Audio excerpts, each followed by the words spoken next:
only the pachinko market generated more revenue than Macau, Singapore, and Las Vegas combined.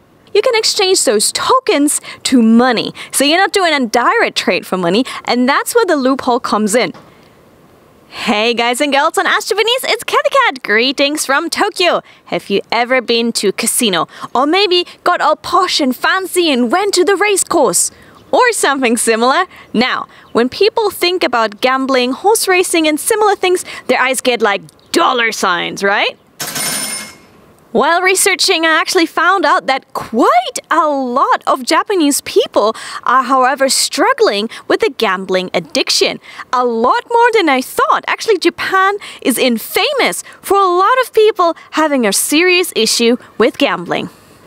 In 2014, a survey made by the Japanese government actually found out that there are 5,360,000 adults that seem to have a gambling addiction here in Japan alone. And that number is 3 to 6 times higher than in other countries. And most of these people are addicted to a game called pachinko, or slot machines.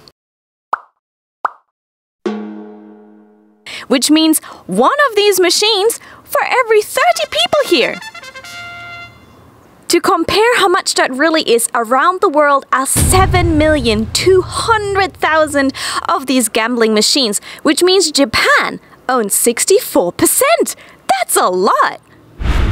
And if we just focus in on the Japanese pachinko machines, which I'm going to talk about later, in 2015, only the pachinko market generated more revenue than Macau, Singapore, and Las Vegas combined.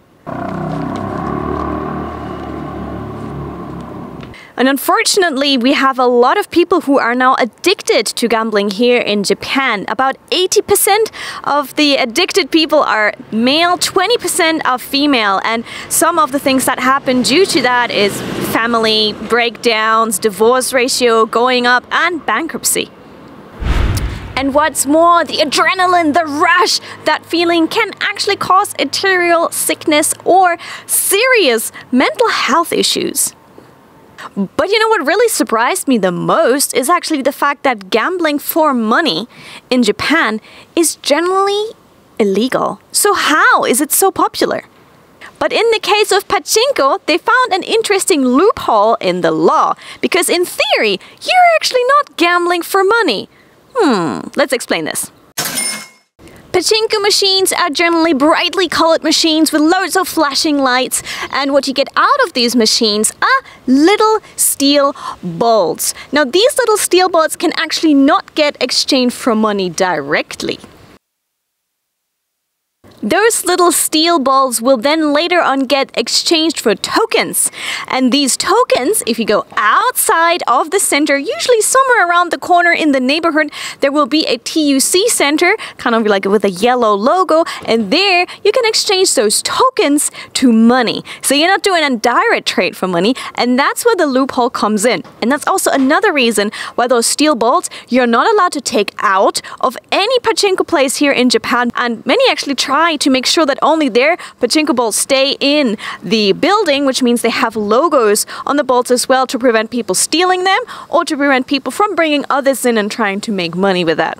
There also seem to be several types of pachinko. For example, there is the gambling part of pachinko, and then there is the recreational pachinko. So the same kind of pachinko machines will be in normal game centers for kids, for example, where parents can go and take their kids there to play on these games and other games. Of course, in that case, you can't exchange the token for a money token, but what you get out for the steel balls, you usually get another ticket, and with that other ticket, you can maybe play some of the other games. But some of them are actually using the exact same machines, which means pro gamblers might come to that area, the normal area, you know, no smoking and kids, practice the machines before they then head over to the professional ones in case a new machine comes out.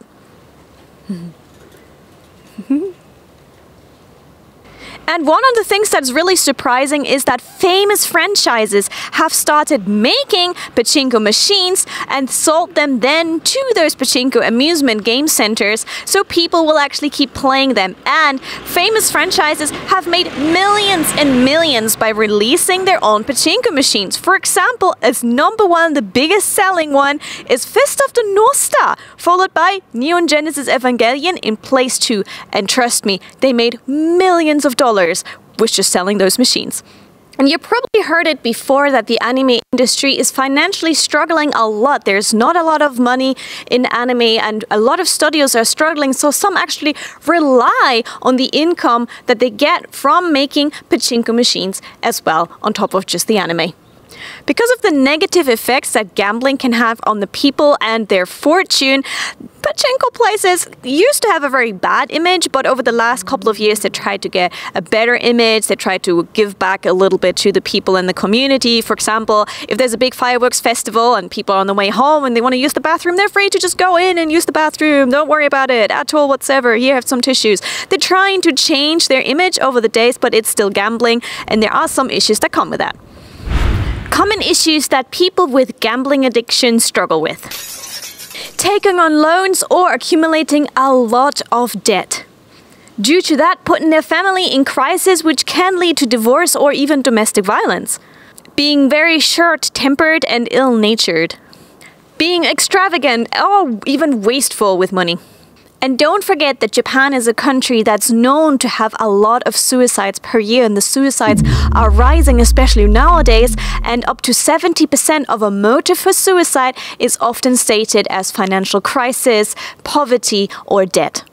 That's why in recent years there are now more doctors and rehabilitation facilities here in Japan that help treat people with the gambling addiction. And many people say that actually they really need and rely on the help of their families. So some of these treatments are done together with the help of their families. So if you are struggling with a gambling addiction and similar, don't forget you're not alone. There are a lot of other people who struggle with the exact same issue. So don't struggle alone. Find people that can help you. There's a lot of helplines, and try and get the help you need. Japanese people are often told that they are dreamers, and especially the men have like big dreams of getting that big jackpot and such. Maybe that explains why 80% are addicted to gambling, but the important thing is that some of these dreams stay a dream forever, and they might never ever hit that jackpot that they're hoping for. So hopefully a lot more people can actually now speak up, find the help they need, and move forward.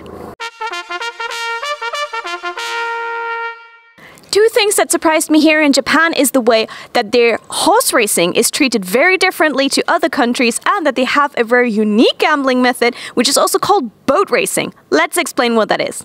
Horse racing in the UK is a posh thing where people dress up nicely, they have a couple of drinks, and it's like a big event that a lot of people take part in. While in Japan, it used to have a negative stigma of old men just shouting at the horses, and they're trying to change that over time right now. So for example, there are horse racing idols and there are horse racing anime.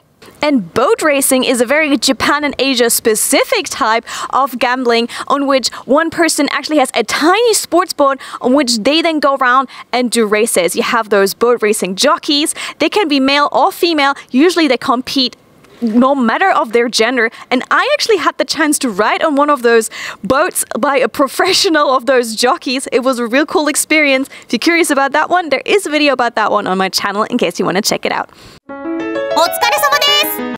Horse racing, boat racing, betting on sports event, casinos, slot machines. There are so many ways to gamble your money away. Now, have you actually tried one of them? And you know, how was that for you? Let us know in the comments down below. I hope you enjoyed this video from Tokyo, and I hope to catch you soon for another video here from this sunny day in Tokyo. Stay healthy, take care of yourself, and I'll catch you soon on Ash Japanese. Bye!